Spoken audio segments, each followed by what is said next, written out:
Hello and welcome. We are talking today about games 30 through 21 on my top 100 games list. The first game we're going to talk about is a game that I just adore, of course. This is Rum and Bones. This one almost, it has been really replaced by its second edition, but that's really just more of the same thing. This is a pirate versus pirate game. The box says you can play it with 2 to 6 players, but that is what is commonly known as a lie. It is a 2-player game.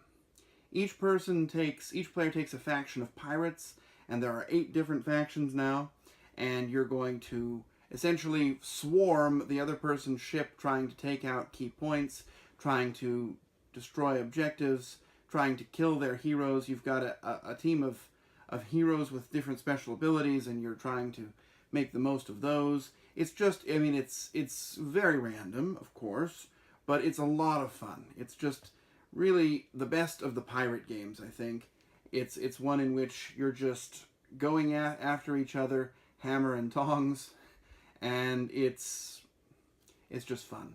Unfortunately, it takes forever to set up, and it's a little bit hard to learn for a new player, so I don't get to play it quite as much as I'd like to. But it's one where, if you've got 2 people, this is just a really great game to play. My number 30, Rum and Bones. My number 29 is a game I play all the time. This game is called Burgle Brothers. Burgle Brothers, and you'll see over here, I have this ridiculous tower for it. You essentially, we've got some props today.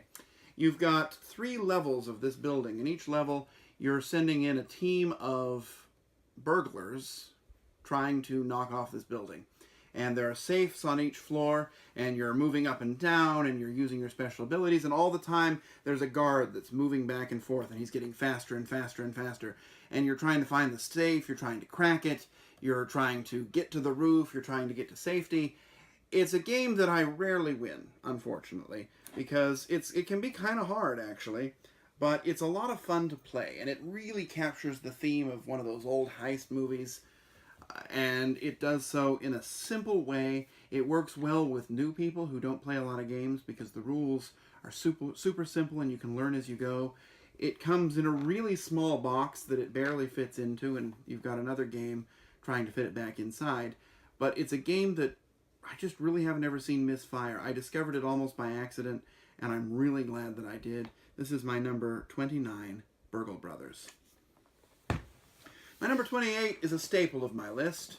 This is a silly game. Warning, silliness abounds.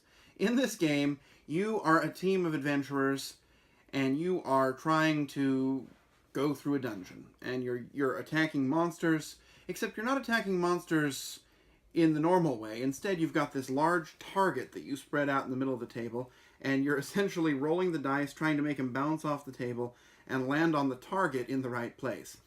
And if that weren't hard enough, you might fight different monsters that require you to do different things. For example, if you're fighting Medusa, you can't look at her, so you've got to close your eyes and try and make the die bounce onto the target.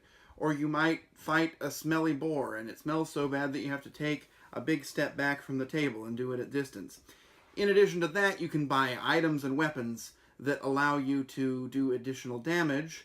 For example, there's one that I think it's called the Sword of Friendship, and you put the die in someone else's hand and take them by the wrist and throw it out of their hand onto the table. It is just crazy. And the card art is very quirky and silly, and there's a bunch of expansions. My favorite one is the Earth expansion, in which there's one guy whose ability is he can shake the board and try and get the dice to go to a better place. It's just silly fun. It's also really hard. I don't think I've ever actually won the game, just because there's so much silliness going on that you really can't plan a strategy around it. But it is a lot of fun with really any kind of group. It draws people over. They see you playing this, they come and watch. That is my number 28, Dungeon Fighter. The number 27 is a heavy game that barely fits in its box. This is Food Chain Magnate. I know, the game looks cheap. It looks like an old prototype with clip art. And it might be, but the game design itself is phenomenal. This is a heavy, vicious, mean, unforgiving economic game. You are trying to build up your own fast food network. I always play with the fried goose and donkey chain just because I like the sound of it. And you're hiring a team of professionals to work for you, and you can specialize in different things. You can specialize in marketing, you can specialize in management, you can just hire a bunch of waitresses and give excellent service even though you don't actually produce any food. There's a bunch of different things you can do. As you do different things, you might unlock a special ability. But that's kind of a two-edged sword. For example, there's one special ability where it makes it so that when you start an ad campaign, it stays for the rest of the game. But it also stays for the rest of the game, so if you find yourself unable to produce what that particular ad is advertising, you're going to find unhappy people who aren't going to come to your restaurant. It is just, there's a lot going on. There are a bunch of levers that you're going to pull, and learning how and when to pull them is really the work of 2 or 3 playthroughs. I've described this to new players as, we're going to play a game, and what you're going to do is watch me take money out of the bank and put it into my stockpile. And then we're going to count our money, and you'll say that I've won. That'll be your first game, then we'll play it again, and you'll know what you're doing. That's really how it is. Despite how it looks, and this game is really expensive too, by the way, and in spite of that, it's just a really well-designed game. And it's one that I'm always looking forward to, particularly with a small group of other players. Food Chain Magnet. Next up is a stock market game. Specifically, Stockpile. In Stockpile, you are trying to get the most money, because just like in life, in this game, the person with the most money wins. What you're doing is, it's a little bit of a funny auction. You've got, a pile of these stocks, and each person will contribute some cards face up and some cards face down. And sometimes cards that you'll get are positive things, stocks or stock booms, but sometimes they're trading fees.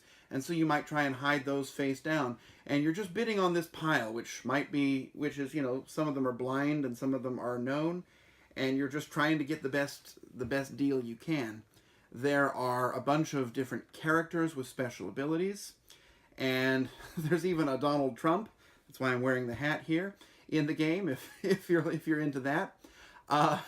In Stockpile, the other bit of it, though, is that it plays on the concept of insider trading, because at the beginning of each round, you know about one stock and how it's going to perform. And so you might try and buy extra of that stock, or you might know that stock's going to tank really soon, and so you try and sell it off really quickly. But if you're going last, you're sort of watching other people, what they're doing, and you're like, okay, is he selling the stock because he needs money, or is he selling it because he knows something is going to happen? And so there's this interesting level of doublethink that's going on. And Stockpile is just a really fast, simple, but super enjoyable, engaging game. My number 26. Number 25 is another one of those games that I think I'm the only person in the world who likes. It is not a pretty game, and it's not a pretty theme. It's a unique theme. This game is called The Bloody Inn. And in The Bloody Inn, you are a member of a family of innkeepers. You've got sort of a communal inn, and you're trying to lure people to your inn, or to entice people to your inn to stay in your rooms because they'll pay you money. But sometimes that's not what you want to do. Sometimes what you want to do is kill the people, bury them in your backyard, and steal the money that they have in their pockets. And as, that's kind of a grim theme, of course, but it really works well. The game is fast. I mean, you play through the deck twice. Each turn you've got 2 actions, and it's just making the most of those actions. And also, you've got this interesting extra dynamic here that you can only have a certain amount of money, and if you get any more money than that, you just lose it. And so there are times when you're going to have to take a hit and waste a whole action to reset your money down to 0 and turn it into these checks so that you can get more of it. There's also occasional police investigations, and if you've got bodies lying around that you haven't buried, well, then you're going to face negative consequences. It is a game I've played a lot of times. I know an expansion just came out, and I'm hoping it'll make its way over here pretty soon because I just love this game. I've played it all over the world. I remember I went on a cruise from Estonia to Sweden, and I just stayed up all night on the cruise ship playing the solo version of this game. just, sitting there taking in the sun that wasn't setting. It was, just more interesting stories with this game than most people probably care to hear. But it is a really good game. I wish that more people liked it, but I know that I do, because it's my number 25, The Bloody Inn. Next up is an old game. An old American game. Well, at least American themed, Wild West themed. This is Carson City. Now, I grew up in Las Vegas, and everybody knows that Carson City is really nothing to talk about. There's not all that much to see or do there. In Nevada, it's not that big or important a place. But in this game, I guess you pretend that it is. In this game, you're trying to settle an old west town, and you've got a bunch of cowboys, different cowboy, little cowboy pawns, and you're putting them out to take different actions. And each round, you're going to take a different special ability, a different role, and that role comes with a special ability, but it also comes with a cash holding amount, because at the end of each round, you're going to have to throw away any money above your cash limit. And that's really a bad thing. So what you're trying to do is time how you're going to spend that. You're trying to get a lot of money, but you're also trying to find something to do with it, otherwise it goes to waste.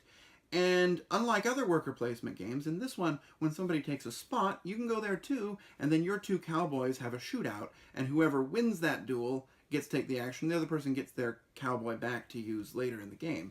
But it's just a really interesting game. And you've got all these different buildings with special abilities, and you're trying to maximize their placement to make the most of their scoring abilities to get you the most money. It's not a hard game, it's not a long game, but it's a really fascinating game.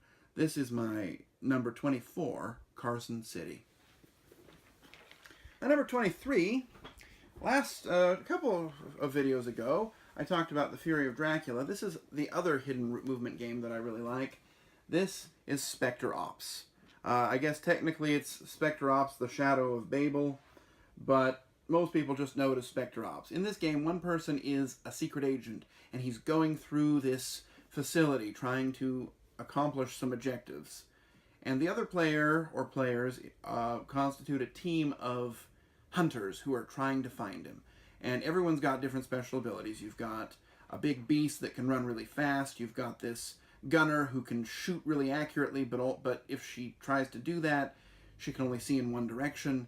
You've got a prophet who can see what's happening in the past and the future. And you've got this weird puppet character who can move the car around and kind of use a motion detector even when he's not in the vehicle. And on the other side, you've got this hunters, and you pick one, and it's got its own special abilities. And it's really very tense. If you're the hunter, this is one of the most stressful games to play, because you listen to the other people and they're talking, okay, he must have gone there. He must be on space G9. And you're thinking, oh crap, I'm on space G9. How did they know that? And then, at the last minute, somebody says, oh no, he couldn't have gone there. Let's go over here. Or sometimes they go there and find you. It's just a lot of fun. It's a game that there's an app has been promised, and that will allow the hunter a little bit more, the agent player to be played by maybe a less experienced player, because it'll probably help you enforce some of the rules. As it is, you pretty much have to give the agent role to the person who knows the game the best. But it's a lot of fun. It's not long. It's not hard.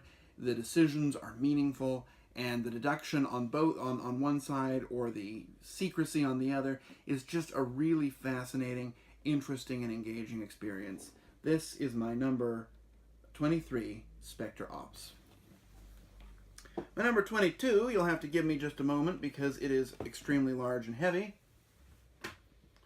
is a game that just came onto the scene this year, and it is an enormous game, Gloom Haven. Gloom Haven is a dungeon exploration adventure. Each game you take on the role of some heroes, and these heroes are wildly different from your typical fantasy tropes, but they're going through and they've got different missions they're trying to accomplish. But the interesting thing in this game is that you'll play you'll play kind of a campaign, and you'll take a hero and you'll start him off at level 1, and he'll level up, just like in many games. But in this game, when he levels up, he gets to improve his deck. Like, you can put a sticker on a card that makes it so every time you play it, it does more damage. Or you can, the way that you attack in this game is you have this deck of hit and miss cards, I guess you'll call them, and you you can improve that deck so it's got more hits on it, or you can give them special abilities. You'll unlock different quests as you go along, and there's a story that you're trying to accomplish. And each character also has his own secret goal. For example, the first time I played, somebody was trying to find the perfect poison, and so she had to kill certain kinds of poisonous creatures in order to learn how to make a poison. And once she had made that poison, she retired. She goes back to the box, but it unlocks a new character. And then you've got a new character with a new story, and it's just a very immersive game. The box is huge, and it is full. I mean, there is no empty space in this box. You are not buying a box of air, which is good because the game's kind of on the expensive side. But and it's not the best game for maybe a one-off story. You really have to play this one as a campaign. But I remember when I first set it up, I must have played 50 times in a row. I just didn't put it away. I just played and played and played, and I enjoyed every single play. It's just, you've got this great story going on, and it is really a worthwhile experience for anyone who wants a cooperative or a solo dungeon exploration adventure. My number 22, Gloom Haven. And my last game on this list, number 21, is Mombasa. Mombasa is a game that deals with exploitation of Africa by colonial powers, which of course isn't a good thing, but it works in this game. You don't play the role of a particular mining company, but you are investors, and you're trying to, expand the reach of. There's 4 different companies on the board, and you're trying to, to pick one and kind of back it. And at the end of the game, if you'll get points or money for how many shares of that company you've got. But as one company expands, another one has to be withdrawn, and so you've got a lot of nice competition. But in addition to that, you're building this deck, and you're doing it in a very strange way. You've got this board, and on the board there are spots for 3 actions. So you're going to choose the 3 cards you're going to play this turn. And then the next turn, those cards are going to go up on top of the board, and they're going to stay there until you take, each round you get to take 1 stack of cards back into your hand. It may not make sense in sort of an explanation like this, but in the game it's a very interesting way of dealing with your cards and your hand management. And you can specialize, you can buy better cards, you can buy more stocks, you can be, the person who wants to keep a chronicle and get this chronicle track all the way to the end. You can focus on diamonds, you can try and get more special abilities and better cards. There's just a lot of things you can do. And this game is never boring. It is always engaging. Sometimes it can go a little bit on the long side, and it's definitely a hard one to pick up maybe your first time. But if you're playing with somebody who already knows how to play, Mombasa is one of the best games there is. And it is my number 21. Well, that, my friends, takes us to the end of today's video. We have talked about 80 great games, and we've got 20 more. And these 20 more are even better than the ones we've talked about. So I hope you'll join me again next time as we talk about my number 20 through 11. Thanks.